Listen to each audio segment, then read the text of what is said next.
I gave my Oxford-bound friend's brilliant son the 5 minutes he requested to destroy my argument that this climate movement is far more about global politics than global warming. Show me, I said to him, anything in the climate record of the last 150 years that falls outside the range of natural variation. He could not. Nobody can who looks at the actual data dug up by actual scientists.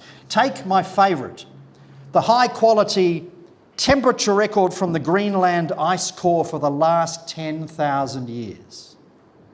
That period, 10,000 years, is the Holocene, the blessed plateau between ice ages upon which all recorded history has played out. 10,000 years. Well, the record shows we've been cooling steadily for 8,000 years, from your direction, cooling steadily for 8,000 years.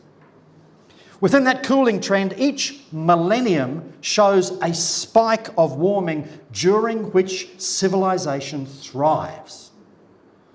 Most recently, the Minoan, the Roman, the medieval, and the 20th century warm periods, each of which is a little cooler than the one before, including our present warm period.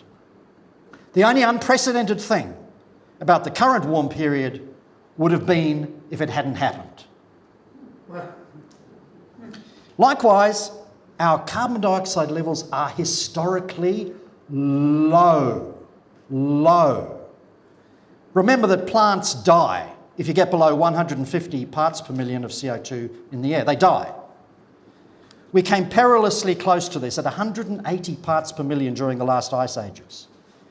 Now, when plant life first exploded 500 million years ago, it drew atmospheric CO2 down from 4,000 parts per million down to between 500 and 2,000 parts per million.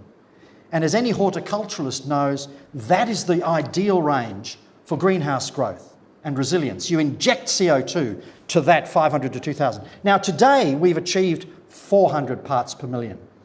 We still fall short, but a modest increase from the miserable pre-industrial level of 280 parts per million.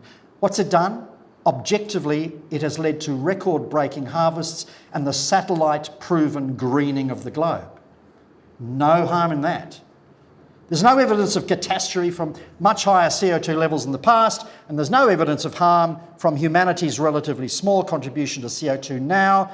All we do have is speculation of harm generated by computer models and nightmares of harm generated by relentless propaganda of our children. Says the young intellectual in his last attempt, we have to trust the consensus. I said, no, you cannot trust a consensus that has been corrupted by a much bigger political game and political funding.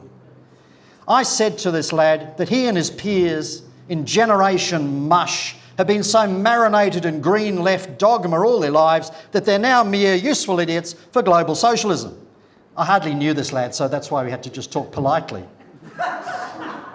His response was significant. He said this: my generation is not sure there's that much wrong with socialism.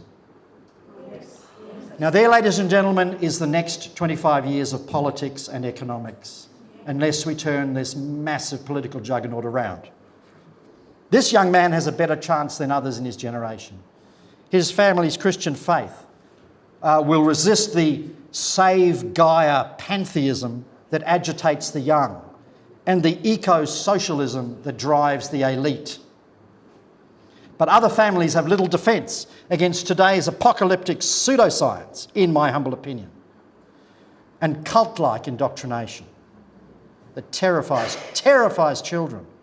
Until strong leaders confront this ruthless political movement, we have net zero chance of defending our sovereignty against globalist servility, or of defending our children's minds from global despair.